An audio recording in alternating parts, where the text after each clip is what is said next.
अस्सलाम वालेकुम रहमतुल्लाह वबरकातुहू। Welcome to my YouTube channel. आज मैं अपने चैनल पर बहुत ही शानदार लहसुन की चटनी की रेसिपी लेकर आई हूँ। ये कई महीनों तक फ्रिज के अंदर सेव कर सकते हैं, वैसे ही इसका मज़ा रहता है और कोई ख़राबी इसमें नहीं आती है।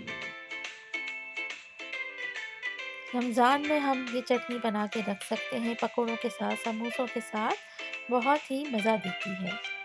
लहसुन की अफ़ादियत से तो कोई इनकार नहीं कर सकता, क्योंकि लहसुन हमारी ज़िंदगियों में बहुत अहम किरदार अदा करते हैं। सेहत के एतबार से अगर देखा जाए तो इसके बहुत बेनिफिट्स हैं, जो मैं आगे चलकर आपको थोड़ा सा बताऊंगी।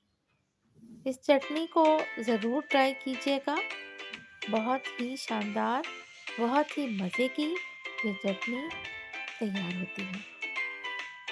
लहसुन को हमें अपने खानों में, अपनी रोज़मर्रा की ज़िंदगी में ज़रूर इस्तेमाल करना चाहिए। इसके बहुत सारे फ़ायदे हैं, आइए देखते हैं। लहसुन के जो फ़ायदे हैं, एक तो सबसे बड़ा फ़ायदा यही है कि ये खानों को मज़ेदार बनाता है। लहसुन दियाबतीस, एस्थमा, हाई ब्लड प्रेशर और जॉइंट पेन के मुफीद है। मैदे की बीमारियों में भी लहसुन फ़ायदा करता है। और दूसरा, नहा मुँह खाने से वेट भी रिड्यूस करता है। इसके साथ ही मेरे चैनल पे नए हैं तो मेरे चैनल को सब्सक्राइब कर दें।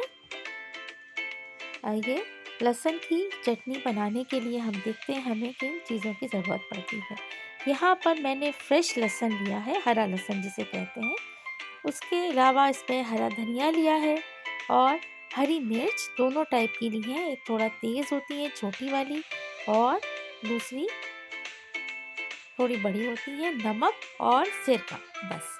इस चटनी में पानी बिल्कुल नहीं जाता, सिर्फ हमें सिरका इस्तेमाल करना होता है। सिरका का भी आपको फ़ायदा पता है कि हमारे प्यारे नबी सल्लल्लाहु अलैहि वसल्लम को खानों में सिरके के इस्तेमाल को जो है फ़ौक़ियत दी है, तो इसलिए घर में हमारे सिरका ज़रूर होना चाहिए और इसका इस्तेमाल भी हमें रखना चाहिए। अच्छा, हमने क्या किया है, लहसुन को, इसकी जड़ों को, तमाम जड़ों को हमने काट दिया है और काटने के बाद इसकी सिर्फ हरे पोर्शन को हमने बारीक बारीक चॉप किया है और बहुत सारे पानी में बहुत अच्छे तरीके से इसको वॉश कर लिया है। हरे धनिया में भी हमने जो मोटी डंडियां हैं उनको अलग करके और इसको चॉप कर लिया है, ताकि हमारा ये बहुत अच्छी तरीके से ग्राइंड हो जाए। इसी तरह से हरी मिर्चों की भी हमने डंडियाँ जो हैं वो अलग कर दी हैं और उनको भी हमने काट लिया है। लहसुन को हमने काट के, और बहुत ज़्यादा इसमें मिट्टी होती है, इसलिए इसको बहुत अच्छी तरीके से हर तरह से धोना है छन्नी में डालकर, और एक गहरे बर्तन में इसकी पूरी मिट्टी बैठ जाए। इसको खूब अच्छी तरीके से हमें मुतमईन होना है कि अब इसमें मिट्टी नहीं है, तो हम इसे फिर अपना ग्राइंड करेंगे। तमाम चीज़ों को हमने अपने मिक्सी जार में डालकर, और हम इसे हाफ ऑफ करके इसमें ग्राइंड करेंगे।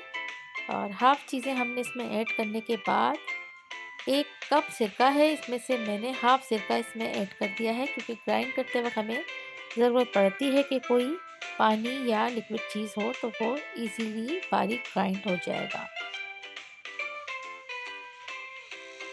इस तरह से एक दफ़ा चलाने के बाद हम दोबारा इसे चलाएंगे, ताकि हमारे ये बिल्कुल बारीक चटनी तैयार हो जाए। इस चटनी को मैंने अपने फ्रिज में 1 साल तक रखा है, और मैंने देखा कि ना इसके टेस्ट में कोई फ़र्क पड़ा है और ना ही इसकी रंगत में। तो इसे खानों में ज़रूर इस्तेमाल रखें इसका। घर में सब्ज़ी पकी हो, गोश्त पका हो, लेकिन आपकी टेबल पर ये चटनी होनी चाहिए। हार्ट पेशेंट के लिए, ब्लड प्रेशर के लिए, शुगर वालों के लिए, सब के लिए मुफीद है ये चटनी। इसे ज़रूर ट्राई कीजिएगा, बेहतरीन चटनी, मज़ा भी बहुत अच्छा होता है इसका।